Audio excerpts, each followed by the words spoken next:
Opportunity മാത്രം നോക്കി digital marketing മാത്രം സെലക്ട് ചെയ്ത് കഴിഞ്ഞാൽ മേ ബി എന്താവത്തില്ല.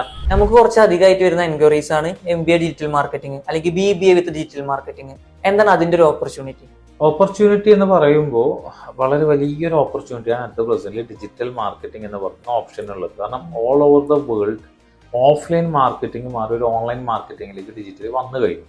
അതിൽ ഏറ്റവും അധികം റൂളിംഗ് എന്ന് പറയുന്നത് ഫേസ്ബുക്ക്, മെറ്റ, ഗൂഗിൾ ആഡ്സിന്റെ ഭാഗമായിട്ട് യൂട്യൂബ്, ഫേസ്ബുക്കിൽ തന്നെ ഒരുപാട് ഓപ്ഷൻസ് വരുന്ന മാർക്കറ്റിംഗ് മെത്തേഡ്സ്. അപ്പോൾ ഇതിൽ ഒരു മാർക്കറ്റിംഗ് പേഴ്സൺസിന്റെ ആവശ്യം വളരെ നിർബന്ധമായിട്ടും വരുന്നുണ്ട്. ഒരു അനലിറ്റിക്സ് എന്നുള്ള ഏരിയയിലും അത് ഡെലിവറി എന്ന് പറയുന്ന ഏരിയയിലും ഒക്കെ ഡിജിറ്റൽ മാർക്കറ്റിംഗ് ഓപ്പർച്യൂണിറ്റി എന്തായാലും ഉണ്ട്.